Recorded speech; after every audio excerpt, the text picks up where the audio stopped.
മലയാളികളുടെ ആഘോഷത്തിൻ്റെ ഒരു പ്രതിരൂപമാണിപ്പോൾ വണ്ടർല. മലയാളികളുടെ മാത്രമല്ല, ഇന്ത്യക്കാരുടെയും. വണ്ടർല കൊച്ചിയിൽ നിന്ന് ആരംഭിച്ച് ഇന്ത്യ മുഴുവൻ വളർന്നുകൊണ്ടിരിക്കുകയാണ്. വണ്ടർലയുടെ പുതിയ ഇനിഷ്യേറ്റീവ്സ് എന്തൊക്കെയാണെന്ന് നമുക്കറിയാം. നമ്മോടൊപ്പമുള്ളത് വണ്ടർലയുടെ മാനേജിംഗ് ഡയറക്ടർ അരുൺ കെ ചിറ്റിലപ്പള്ളിയാണ്. നമസ്കാരം Arun.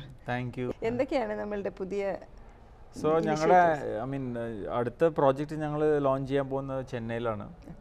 So that will be a big amusement park. ഒരു നമ്മുടെ ഇവിടെ കൊച്ചിയിലും ബാംഗ്ലൂരൊക്കെ ഉള്ള പോലത്തെ ഒരു വലിയ പാർക്കാണ് നമ്മളിപ്പോൾ പ്ലാൻ ചെയ്യുന്നത്. I think it will be almost 550 crore investment. ഈ വർഷം തന്നെ ബിഫോർ എൻഡ് ഓഫ് 2025 ഓപ്പൺ ചെയ്യാനാണ് പ്ലാൻ. ഒരു ടാക്സ് എക്സംഷൻ അപ്ലൈ ചെയ്തിട്ടുണ്ടായിരുന്നു. അപ്പോൾ അത് കിട്ടണമെങ്കിൽ 2025 ഓപ്പൺ ചെയ്യാനാണ്, അതിനു മുമ്പ് ചെയ്യണമെന്നുണ്ട്. So I think we are comfortably, we are on time. We should be able to open it. Then of course we are looking at other states also. We are looking at Madhya Pradesh. അവിടെ തന്നെ ചെയ്യണമെന്നുണ്ട്, ഒരു ചെറിയ park പോലെ. ഇതൊക്കെ government ഇനിഷ്യേറ്റീവോട് കൂടിയാണ് തുടങ്ങുന്നത്. Government initiative കൂടിയുള്ള പ്രോജക്ട്സാണ് ഞങ്ങൾ കൂടുതൽ പ്രിഫർ ചെയ്യുന്നത്. കാരണം ഇത് ലാർജ് ക്യാപെക്സ് ആണ്, കുറച്ച് സ്ഥലം വേണം. ഇതൊക്കെ ഗവൺമെൻറ് സപ്പോർട്ട് ഇല്ലാണ്ട് ചെയ്യാൻ ഈ കാലത്ത് കുറച്ച് ബുദ്ധിമുട്ടാണ്. ഓഫ് കോഴ്സ് പ്രൈവറ്റ് ആയിട്ട് നമ്മളിപ്പോൾ ഗോവയിലൊക്കെ നമ്മൾ നോക്കുന്നുണ്ട്. പക്ഷേ അത് സമയം കൂടുതലെടുക്കും. സ്ഥലം മേടിക്കാൻ തന്നെ ഒരു 50 ഏക്കർ സ്ഥലം മേടിക്കാൻ തന്നെ 2-3 കൊല്ലം എടുക്കും. We prefer working with the government because then അവർ ലോങ് ലീസിന് തരും. ആൻഡ് അവർക്ക് നമ്മുടെ brand is already very popular. അതുകൊണ്ട് it's easier for us to apply to the government. And they also like our business model. It's environmental friendly, it creates a lot of employment. അപ്പോൾ അങ്ങനത്തെ ബിസിനസ്സാണ് governments കൂടുതലും prefer ചെയ്യുന്നത്. അപ്പോൾ ഇതിൽ it's good for us. But only thing is, we need to find locations where it makes it viable for us.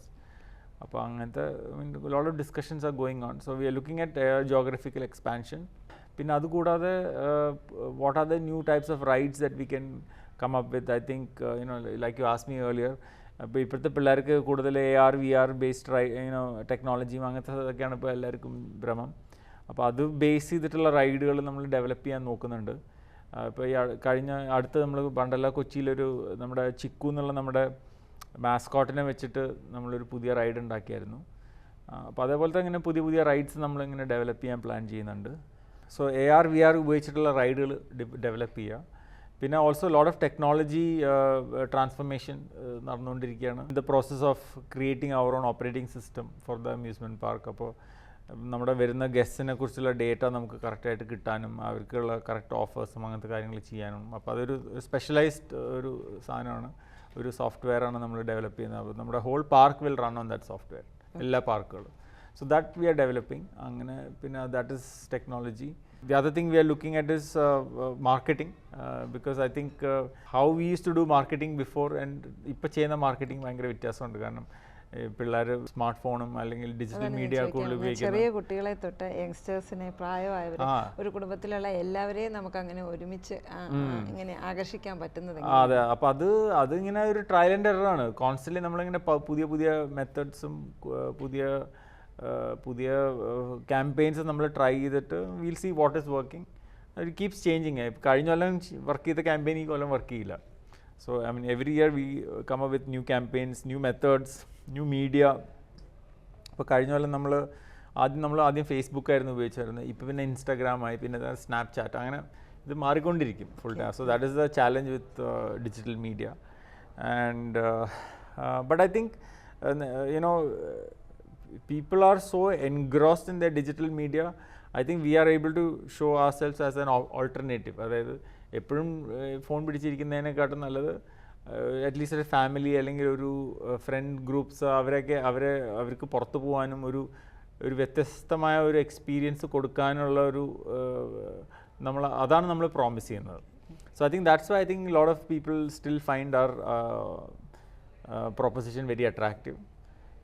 ഇപ്പോൾ ലോകത്തെ എല്ലായിടത്തും നോക്കുകയാണെങ്കിൽ എസ്പെഷ്യലി യങ് പോപ്പുലേഷനുള്ള സ്ഥലങ്ങളിൽ ഇങ്ങനത്തെ അമ്യൂസ്മെൻറ്റ് പാർക്കും ഇങ്ങനത്തെ ഉള്ളത് വേണം. എന്നാലേ ആൾക്കാർക്ക് ഒരു എൻജോയ് ചെയ്യാനുള്ളൊരു സ്ഥലവും അത് I think it's very important. So we are very happy that we are able to do this. And ഇന്ത്യയിൽ ഇനിയും കുറേ സ്ഥലങ്ങളിൽ ഇങ്ങനത്തെ നല്ല പാർക്കുകളൊന്നുമില്ല. ഐ മീൻ സൗത്ത് ഇന്ത്യയിൽ മാത്രമേ ഉള്ളൂ. ഞാൻ was just talking to somebody here today and they are saying north ഇന്ത്യയിലൊന്നും നല്ല പാർക്കുകളൊന്നുമില്ല. So obviously we want to expand in that direction. എവിടെയൊക്കെയാണ് നമ്മൾ പുതിയ? So now Delhi, we are looking at Delhi NCR region. We'll definitely look at the west side, അതായത് ഗുജറാത്ത്, മഹാരാഷ്ട്ര അവിടെ എവിടെയെങ്കിലും ഒരെണ്ണം ചെയ്യണമെന്നുണ്ട്. Goa is also in consideration. Wherever we find an opportunity and the government is willing to work. So UP is UP government is very proactive. അവർക്ക് tourism ഭയങ്കര important ആയിട്ടുള്ള ഒരു state ആണ്. അപ്പോൾ അവർ they are willing to help us. So we are talking to them also. Then Madhya Pradesh is there. അങ്ങനെ കുറേ സ്റ്റേറ്റുകൾ സംസാരിക്കുന്നുണ്ട്. We don't know which one will materialise first. But 25 വർഷം മുമ്പ് ഇതിന്റെ എല്ലാം തുടക്കം കൊച്ചിയിലായിരുന്നു. അതെ, ഈ വർഷമാണെന്ന് തോന്നുന്നു നിങ്ങൾ 25th. 2025 is our 25th year. ഞങ്ങൾ 2000-ലാണ് തുടങ്ങിയത്. ആഘോഷ പരിപാടികൾ.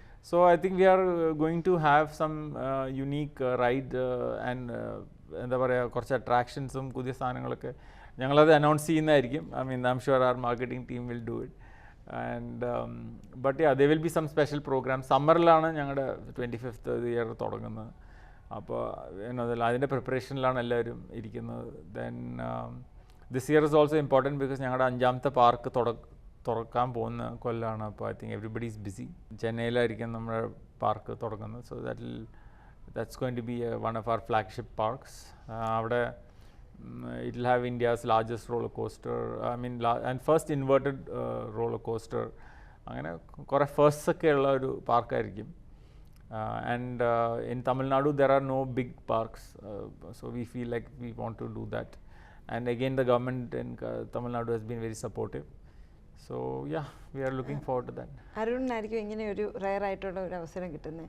കേരളത്തിന് പുറമെ ഇന്ത്യയിലെ തന്നെ പല സ്റ്റേറ്റ് ഗവൺമെൻറ്റ്സും ആയിട്ടുള്ള ഒരു ഇൻ്ററാക്ഷനും കാര്യങ്ങളും ഒക്കെ വരുന്നത്. എങ്ങനെയാണ് ആ എക്സ്പീരിയൻസ്? നമ്മളുടെ ഈ കേരളത്തിലുള്ള മറ്റ് സംരംഭകർ കൂടി വന്നാൽ കോയമ്പത്തൂർ, അതല്ലെങ്കിൽ തമിഴ്നാട്ടിൻ്റെ വേറെ ചില ഭാഗങ്ങൾ, കർണാടക, അത്രയൊക്കെ പോകുന്നുള്ളൂ. അതിനപ്പുറത്തേക്ക് ഈ ഓൾ ഇന്ത്യ ഒരു പാൻ ഇന്ത്യ പ്രസൻസ് കിട്ടുന്നത് അരുണിനായിരിക്കും. എങ്ങനെയാണ് അത് കാണുന്നത്, ഈ പല സ്റ്റേറ്റുകളോട് ഇടപെടുന്നത്? I think every state has been different.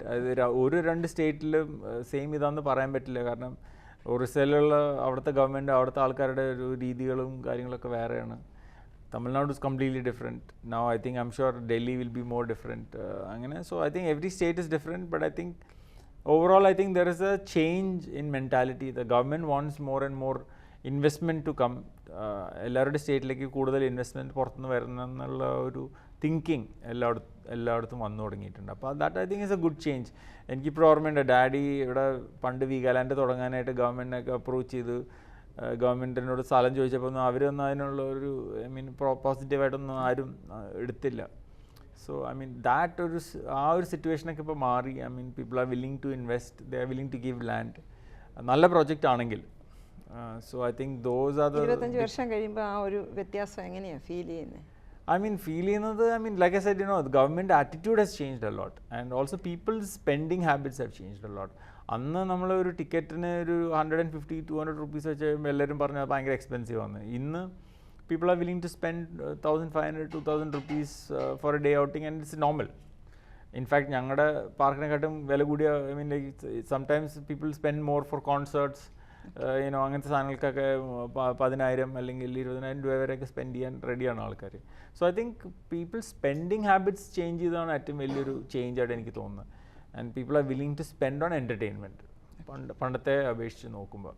Business conglomerate ആയിട്ടുള്ള പല വമ്പൻ ഗ്രൂപ്പുകളും ഉണ്ടെങ്കിലും ഇവരാരും ഇതിലേക്ക് വരുന്നില്ല. എന്തുകൊണ്ടാണ്? അതിൻ്റെ ഒരു പ്രത്യേകത എന്താണ്? I think ഈ ബിസിനസ്സിൻ്റെ ഒരു പ്രത്യേകത എന്ന് പറഞ്ഞു കഴിഞ്ഞാൽ ഇറ്റ്സ് ഓപ്പറേഷണലി ഹെവി ബിസിനസ്സാണ്. ഇതിനകത്ത് സേഫ്റ്റി ഇൻവോൾവ് ആണ്. And if you don't get those things right, I think your business can collapse very quickly. അപ്പോൾ അത് റിസ്ക്കിയാണ്. In that sense it's a risk level high ഉള്ള ഒരു ബിസിനസ്സാണ്. അതുകൊണ്ടായിരിക്കണം ഓൾസോ ലാർജ് ക്യാപെക്സ് വേണ്ട ഒരു ബിസിനസ്സാണ്. അന്ന് പണ്ട് ഞങ്ങൾ തുടങ്ങുമ്പോൾ daddy 25 crores he wanted to invest in Vegaland, and everybody said it is too much money. ഇന്നിപ്പോൾ ഒരു വീഗാലാൻഡ് പോലത്തെ ഒരു പാർക്ക്, വണ്ടർല പോലത്തെ ഒരു പാർക്ക് ഇവിടെ പണിയണമെങ്കിൽ it is in today's money it's more than 500 crores. So അങ്ങനത്തെ അത്രയും കാശ് ഇൻവെസ്റ്റ് ചെയ്തിട്ട് അതും ഒരു റിസ്ക്കി ആയിട്ടുള്ളൊരു ബിസിനസ് ചെയ്യുകയാണെങ്കിൽ I think lot of people will think twice. It's not like running a resort. ഒരു റിസോർട്ടിലാണെങ്കിൽ നമ്മൾ കാശ് ഇൻവെസ്റ്റ് ചെയ്ത് കഴിഞ്ഞാൽ ഓക്കെ ആൾക്കാർ വരും, ഒന്നുമില്ലെങ്കിൽ ആ സ്ഥലം നമുക്ക് വേറെ എന്തെങ്കിലും ഒരു ഹോസ്പിറ്റലോ എന്തെങ്കിലുമൊക്കെ ആയിട്ട് കൺവേർട്ട് ചെയ്യാനും യൂസ് ചെയ്യാനൊക്കെ പറ്റും. പക്ഷേ അമ്യൂസ്മെൻറ്റ് പാർക്ക് അങ്ങനെയല്ല. അത് it's A custom made thing, and you have to invest all the money before even 1 rupee comes in as revenue. So that I think is the big hurdle for the industry to grow. And I think the other big hurdle is, like I said, ഇതിനകത്ത് കുറേ government സപ്പോർട്ടും approvals ഒക്കെ വേണം. ഒരു park operate ചെയ്യണമെങ്കിൽ I think that we need some 40-45 different types of licenses. So I think interfacing with the government, and there's a lot of that kind of issues. So ഇതിൽ ഏതെങ്കിലും ഒന്നൊരു സാധനം കിട്ടിയില്ലെങ്കിൽ പാർക്ക് തുറക്കാൻ പറ്റില്ല. അപ്പോൾ അങ്ങനത്തെ കുറേ റിസ്ക്കുകളും ഉണ്ട് അതിനകത്ത്. So I think those are some of the issues, and also it's also technology heavy ആണ്. എപ്പോഴും പുതിയ റൈഡ്സും സാധനങ്ങളൊക്കെ ഇങ്ങനെ നമ്മൾ കൊണ്ടുവന്നുകൊണ്ടിരിക്കണം, അല്ലെങ്കിൽ people will lose interest. So those are some of the, to my mind. ഇതിലൊക്കെ ഉപരിയായിട്ട് കസ്റ്റമർ എൻഗേജ്മെന്റ് ഇതിലൊരു ഘടകമല്ലേ? Yes. Customer engagement, I think customer engagement and customer satisfaction is the highest, അതിനാണ് highest value. നമ്മുടെ ഒരു പാർക്കിൽ ഇത്രയും കാശ് സ്പെൻഡ് ചെയ്തിട്ട് വരുന്ന ഒരാൾ, if he does not have a good time, ആൾ അത് പോയി 10 പേരോട് പറയാം ഇത് it's not worth the money, or it's don't go there. So we have to make sure that every single customer who comes to us has a good time, safe entertainment, clean, hygienic, ഈ കാര്യങ്ങളൊക്കെ എല്ലാം ഉണ്ടാവണം. So that I think, that's why I said operationally it's also an intense business. Yeah. നമ്മൾ വിദേശ രാജ്യങ്ങളിലൊക്കെ പോവുകയാണെങ്കിൽ, ഇപ്പോൾ Singapore പോലെയുള്ള സ്ഥലങ്ങളിലൊക്കെ പോവുകയാണെങ്കിൽ നൈറ്റ് റൈഡ് അങ്ങനത്തെ കുറേ ആക്ടിവിറ്റീസ് ഒക്കെ ഉണ്ടാവും. അങ്ങനത്തെ എന്തെങ്കിലുമൊക്കെ നമ്മൾ ചെയ്യാൻ ഉദ്ദേശിക്കുന്നുണ്ടോ? ഒരു ഔട്ട് ഓഫ് ദ ബോക്സ് എന്ന് പറയുന്ന പോലെ എന്തെങ്കിലുമൊക്കെ ചെയ്യാൻ ഉദ്ദേശിക്കുന്നു? നമ്മളിപ്പോൾ ഈ കഴിഞ്ഞ ക്രിസ്മസ് ആൻഡ് ന്യൂ ഇയർ സീസണിൽ നമ്മുടെ പാർക്ക് നമുക്ക് നൈറ്റ് പാർക്ക് എക്സ്റ്റൻഷൻ ഉണ്ടായിരുന്നു. ബാംഗ്ലൂർ ഉണ്ടായിരുന്നു, കൊച്ചിയിലുണ്ടായിരുന്നു, ഭുവനേശ്വർ ഉണ്ടായിരുന്നു, ആൻഡ് ഓൾ 3 were സക്സസ്ഫുൾ. കൊച്ചിയിൽ ഫസ്റ്റ് ടൈമാണ് ഞങ്ങൾ 12 മണി വരെ, എസ്പെഷ്യലി ന്യൂ ഇയറിന് പാർക്ക് തുറന്നത്. And I think we had almost, we had a special program with a third party event organizer, and it was successful. I think we had about 1,500 to 2,000 people who came and enjoyed and went. So these are things, these are the changes that we are seeing, and I think we will slowly improve and do more of these kind of night parks, especially in എന്താ പറയുക, ഭുവനേശ്വർ പോലത്തെ സ്ഥലത്ത് അവിടെ ഭയങ്കര ചൂടുള്ള സ്ഥലമാണ്. നമ്മുടെ ഇവിടുത്തെ അത്ര മഴയൊന്നുമില്ല. So some seasons we will have to open in the night. So those are some of the changes that we are also bringing. Yeah. Okay. അപ്പോൾ happy 25th year. Thank you so much.